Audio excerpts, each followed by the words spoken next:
el diodo era, les decía, lo mismo como polarizamos, como nos enseñaron en el primer semestre, que era cuando suministrábamos voltaje, ¿verdad? O quitábamos un circuito con voltaje y este generaba un flujo de corriente y esta corriente iba cruzando a través de los dispositivos y los iba polarizando, ¿verdad? Conforme iba cruzando la corriente ponía más, menos, ¿verdad? Esa era la forma de polarizar. Y si por el contrario, el circuito, ¿sí? A este mismo circuito yo le invierto la polaridad a la fuente, ¿verdad? Me intercambio los terminales. La corriente, este es el terminal negativo y este es el terminal positivo de la fuente, ¿verdad? El flujo de corriente va a ser en este sentido. Por lo tanto, si el flujo de corriente es en este sentido, él va polarizando así. Más, menos BD, y acá más, menos el voltaje en esta resistencia, ¿sí? Entonces nosotros vamos a decir que polarizar es esa parte de suministrar voltaje a un circuito para establecer el funcionamiento de los dispositivos, ¿sí?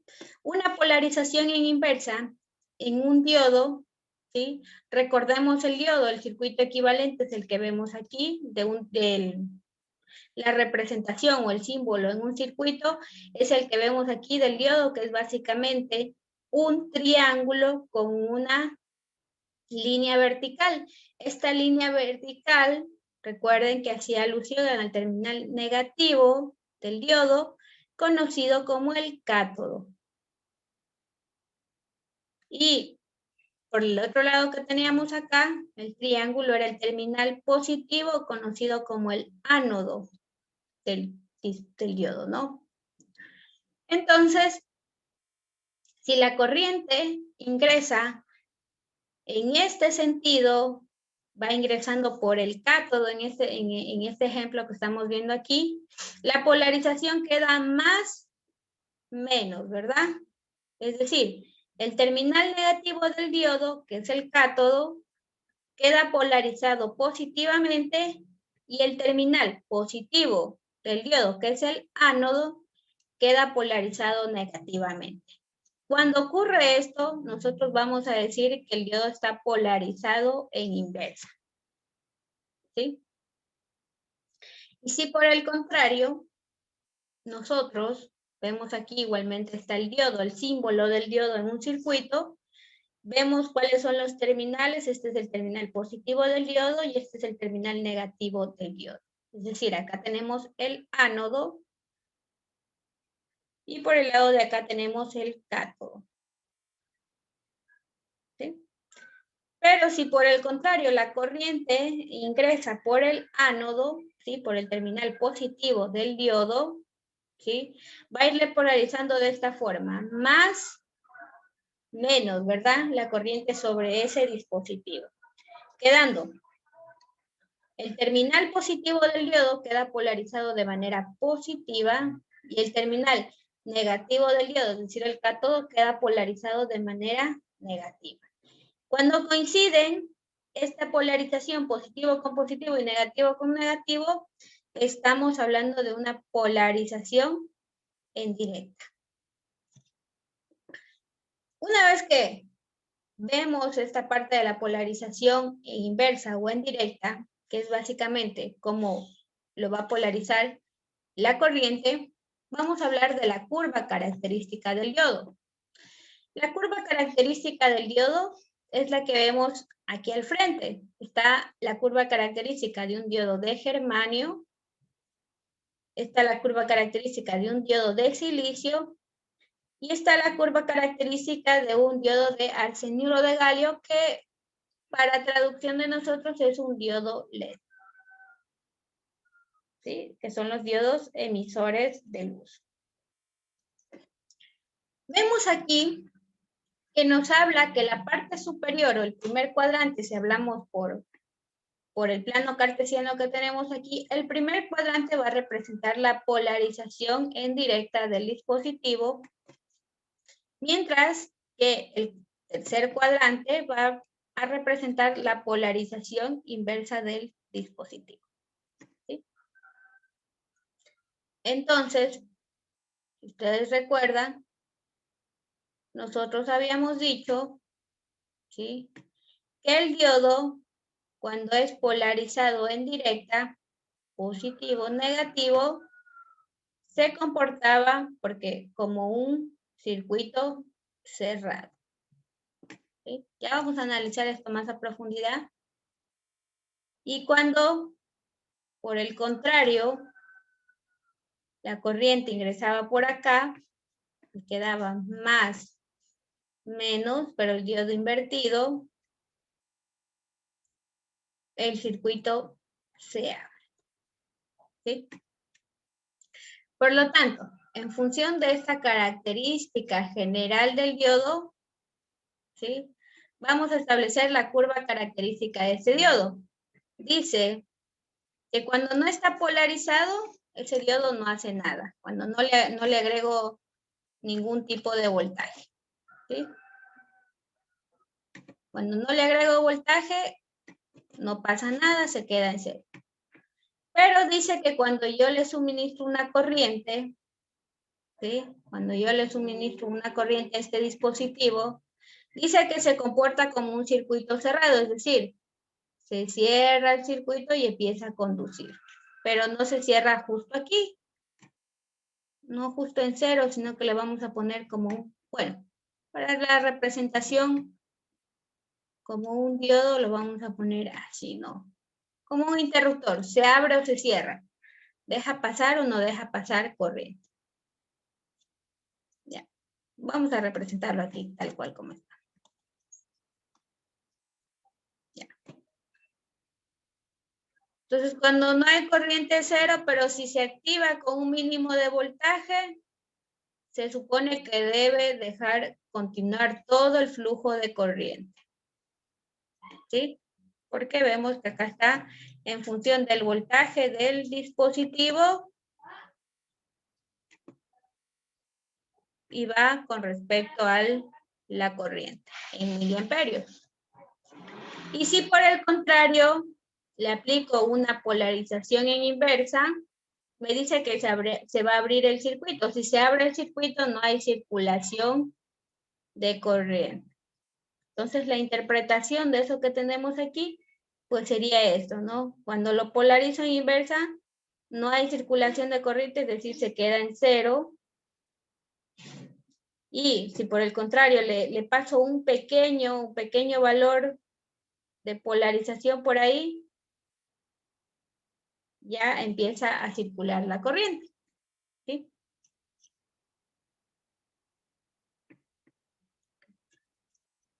Y esto es lo que se conoce como el funcionamiento de un diodo ideal. ¿Sí? Sin embargo, los dispositivos ideales no existen en la electrónica. No hay ningún comportamiento de un dispositivo que diga que se abra o se cierra tal cual como esperamos nosotros, ¿sí? Los diodos, si se abrieran y si cerraran, su curva característica sería de esa forma, ¿no?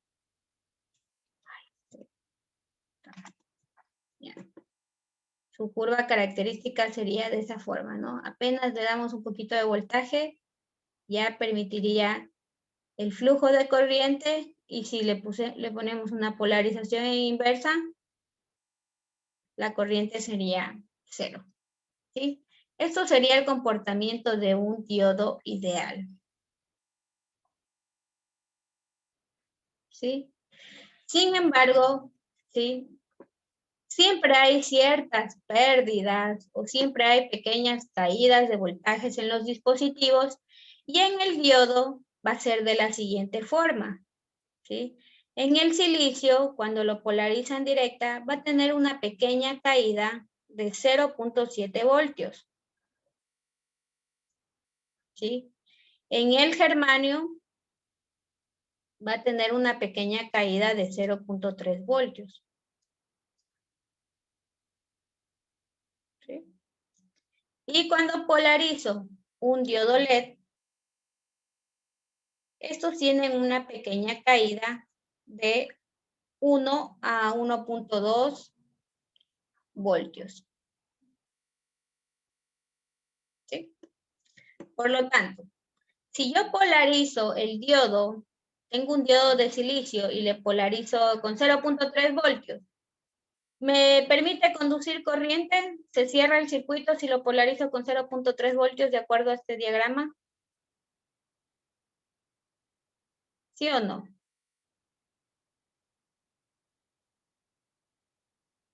¿Están ahí, chicos, o ya se fueron a almorzar? Sí, estamos, Inge. Estamos poniendo atención. Estamos dormidos. Bueno, ya. Entonces, ¿qué nos está diciendo esta gráfica? Nos dice que, por ejemplo, el diodo de silicio, mientras no le aplique un voltaje mayor o igual a 0.3 voltios, él no deja conducir corriente. Y conducir corriente es prácticamente cerrar el circuito. ¿Sí? Entonces aquí claramente nos dice, cuando el diodo se polariza en directa, ¿sí? Cuando el diodo se polariza en directa, un diodo de germanio, este va a tener una caída de voltaje de 0.3 voltios, pero alcanza los 0.3 voltios y ahí sí, tiene un crecimiento exponencial de la corriente, es decir, ahí sí deja conducir. Si yo polarizo un diodo de silicio con una fuente de voltaje menor a 0.7 voltios, vemos que no deja pasar corriente, aquí todo es 0, 0, 0, 0, pero justo alcanza los 0.7 voltios o un valor mayor, deja conducir la corriente y lo mismo, ¿no? Si deja conducir corriente quiere decir que cerré el circuito. Y lo mismo, los diodos LED nosotros tenemos que polarizarlos con 1.2 voltios o más allá de eso y debe permitir el flujo de corriente. ¿Qué pasa con los diodos LED? Que ellos solo soportan una corriente máxima de 20 miliamperios más o menos, ¿no? Es decir, aquí el crecimiento de este diodo LED debe alcanzar más o menos por aquí, ¿sí? Para un comportamiento normal. Si usted se sobrepasa, ¿sí? Ese valor normalmente entra en ruptura el diodo LED. Es decir, cuando yo digo que entra en ruptura o quiere decir que se daña, ¿no? Entonces, por eso en los diodos LED es muy importante que usted restrinja, ¿sí?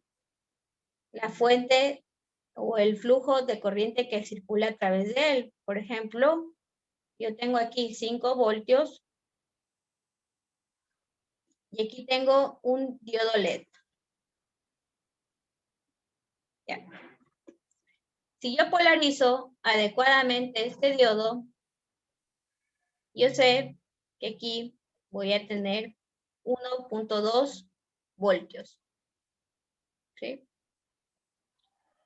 Pero yo necesito que la corriente a través de este circuito de aquí sea de 20 miliamperios.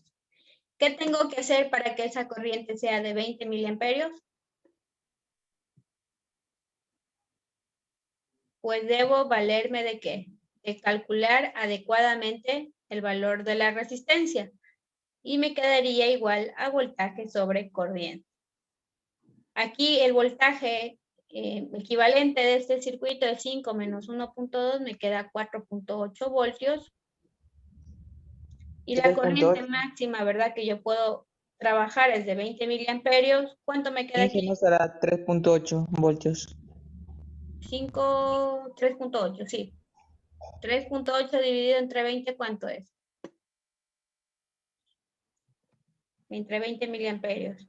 120, B, 90, 190 voltios, B. 190 ohmios, ¿verdad? Sí, sí, sí. Ya.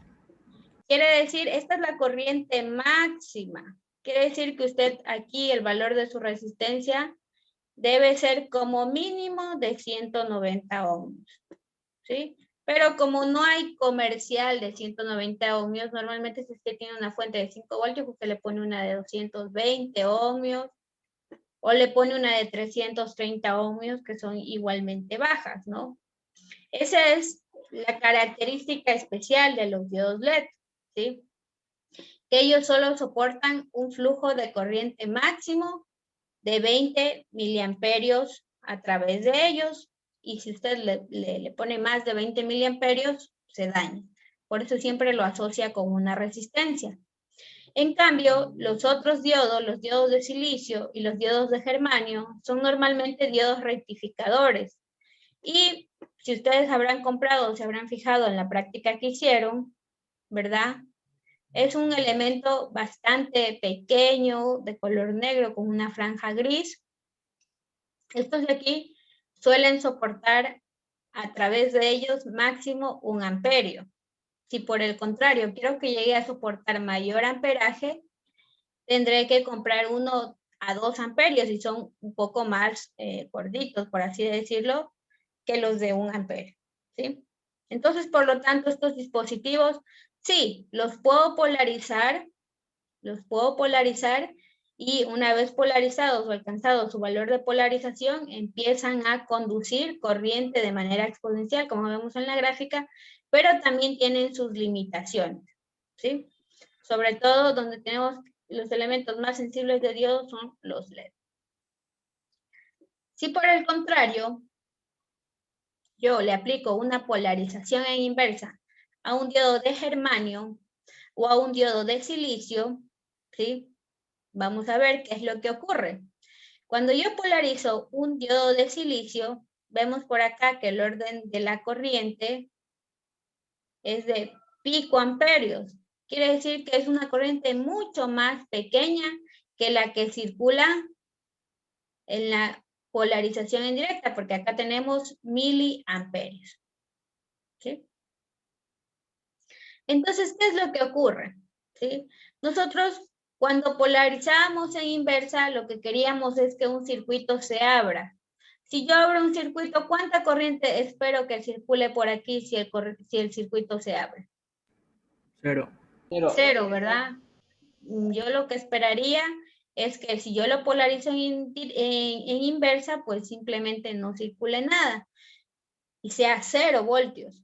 Sin embargo, lamentablemente, vuelvo y repito, los dispositivos no tienen ese funcionamiento perfecto. Si yo lo polarizo en inversa, sí se va a abrir. Sí se va a abrir, pero por ahí siempre se me va a escapar una corriente muy pequeña, ¿sí? Y esta corriente muy pequeña yo la voy a conocer como corriente de saturación, que es una corriente muy pequeñita que se deja pasar por el dispositivo, que el dispositivo la deja pasar sin querer, ¿sí? Y está en el orden de los picoamperios. Sí, sigan nomás. ¿Ya? Entonces, si yo polarizo el diodo en silicio, ¿verdad? Disculpe, pero esa corriente pequeñita del diodo que dice que es muy pequeña, de 10 picoamperios, no tiene nada que ver, diga, en el circuito. No, muy bien. Muy bien, Kevin, muchas gracias. Sí, esta corriente es muy pequeñita y si está en el orden de los picoamperios es imperceptible y sobre todo no es suficiente para activar cualquier cosa que esté asociado a ese diodo. No le va a alcanzar esa corriente. Por lo tanto, nosotros incluso podemos hacernos a la idea que es aproximadamente a 0, ¿sí? Porque no me va a prender ningún dispositivo. Por ejemplo, yo tengo el interruptor. Se le va una corriente de fuga muy chiquitita al foco, igual no lo va a prender, ¿sí? Porque es imperceptible. Entonces, en este caso, la corriente de saturación en un diodo de silicio está en los 10 picoamperios y en un diodo de germanio en los 10 microamperios, ¿sí? Que son corrientes bastante pequeñas. Estos dispositivos están diseñados para soportar estas corrientes de saturación, ¿no? Están diseñados para que se mantengan así. Sin embargo, hay algunos diodos conocidos como los diodos Zener, que a ellos les gusta trabajar en la polarización en inversa y solo ellos están construidos de tal forma que pueden entrar en la región Zener, ¿sí? Los diodos de silicio y los diodos de germanio construidos normalmente, usted tendría que aplicarle un voltaje inverso de más de 100 voltios. Imagínense cuánto es 100 voltios. Usted tiene que saturar realmente a ese diodo con más de 100 voltios para que pueda entrar en la región centro, ¿sí? Ellos no están diseñados para trabajar ahí y va a ser casi imposible que ingresen ahí. Solo que usted le agregue un voltaje de polarización inversa muy grande. Y por el contrario, vemos que los diodos LED tienen una corriente de fuga bastante pequeña también, ¿verdad? Bastante pequeña que se puede aproximar al cero. Sin embargo, ustedes en su experiencia, ¿qué pasa cuando polarizan en inversa a un diodo LED? ¿Qué le pasa a ese diodo LED cuando lo polarizan en inversa? Se quema. Se quema, ¿verdad? Ellos no soportan, no están diseñados para estar polarizados en inversa. Los diodos rectificadores de silicio y de germanio, ellos dicen, está bien, conecten, no pasa nada, yo puedo seguir funcionando. Dejo pasar esa corriente de fuga, pero en cambio los diodos LED no, ellos se queman instantáneamente. Y por eso están bien definidos también cuál es su terminal positivo y cuál es su terminal negativo. ¿Sí? Bueno, ¿hasta aquí alguna pregunta, chicos? No. No. Ya. Entonces, como vemos, es una gráfica bastante fácil de interpretar, que no tiene mayor complicación. Una vez que ya hemos visto la curva característica del diodo, vamos a hablar de los circuitos equivalentes del diodo. Y para ello, mejor me voy a ir acá para poder explicar de mejor manera. La simbología del diodo nosotros ya la conocemos, ¿verdad? ¿Cómo se simboliza el diodo en un circuito?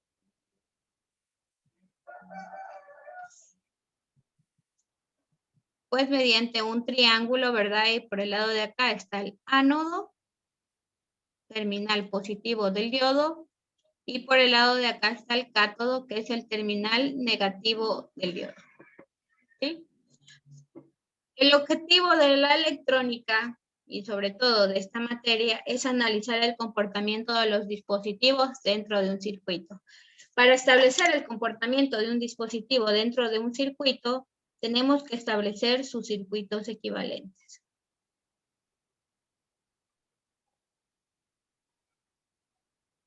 Es como cuando nosotros estábamos en el primer semestre, ¿se acuerdan cuando ya les tocó fasores, verdad? Y ya asomaban los capacitores y asomaban los inductores.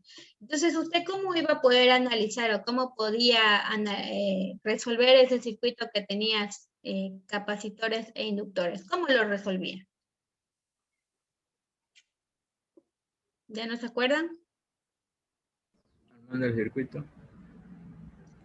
Hacía utilizando la representación de fasores, ¿no? Justo les decía lo mismo, ¿no? Utilizaba fasores y los reemplazaba como números complejos y se podía determinar el funcionamiento de los dispositivos. Bueno, vamos a establecer el circuito equivalente de un diodo. Vamos a establecer el circuito equivalente de un diodo de silicio, el circuito equivalente de un diodo de germanio y el circuito equivalente de un diodo ideal. ¿Sí? Bueno, antes de establecer esto, vamos a definir cómo está internamente un diodo. Un diodo internamente, cuando se lo polariza en directa, tiene asociado una resistencia con el valor del diodo. ¿Sí? Esto es realmente como es un diodo internamente. Y si lo polarizan en directa y fuera un diodo de silicio, se asociaría a una fuente de voltaje, a una resistencia. Sin embargo, esta resistencia es tan pequeña que se la suele aproximar a cero. Y por eso solo analizamos el diodo. Esto por si tal vez en su bibliografía que quieren revisar un poco más, encuentren una resistencia agregada al circuito equivalente. Yo la desestimo porque es una corriente bastante pequeña que le puedo quitar de ahí, ¿no? Entonces, dicho esto, ahora sí vamos a analizar el circuito equivalente de un diodo de silicio y el circuito equivalente de un diodo de germanio.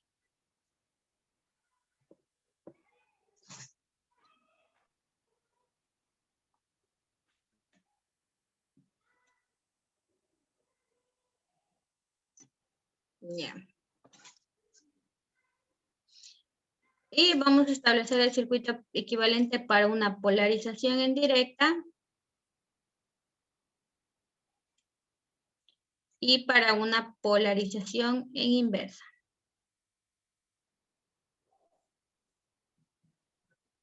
¿Sí? Y de una vez, ya que estamos en esto, vamos a hacer del diodo ideal.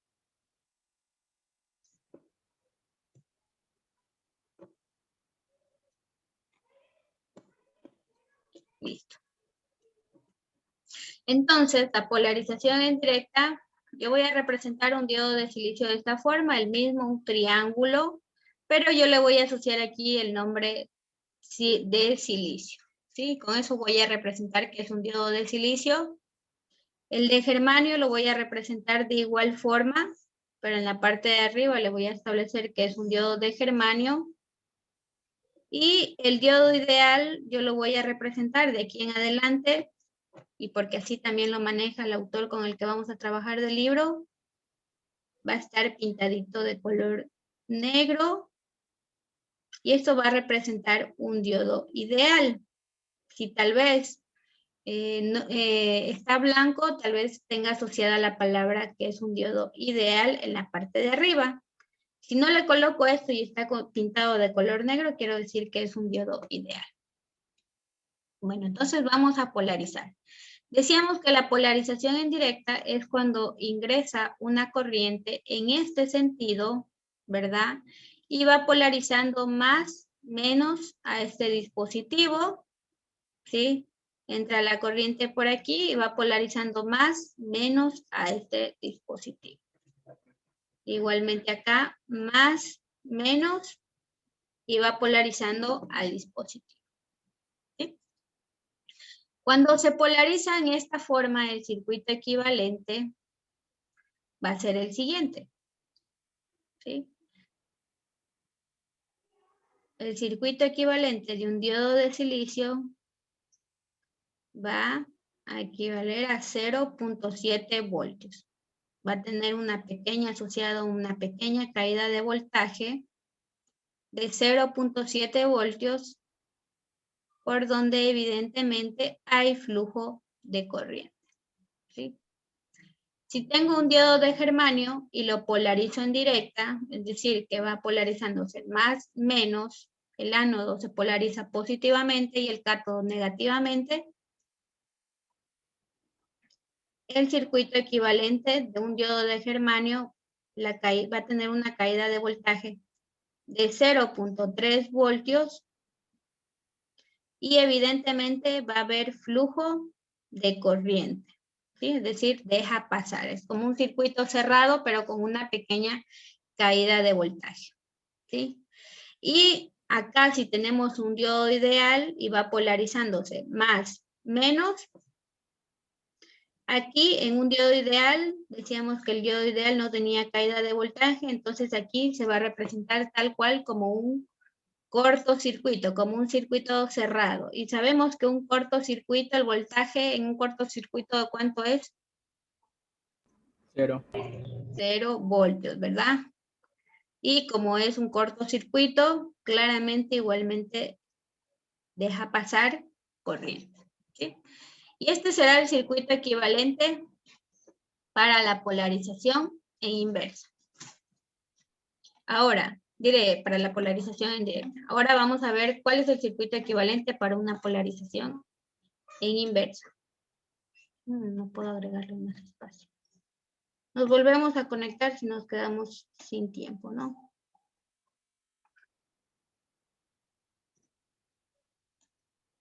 Volvámonos a conectar para no quedarme ahí en la mitad.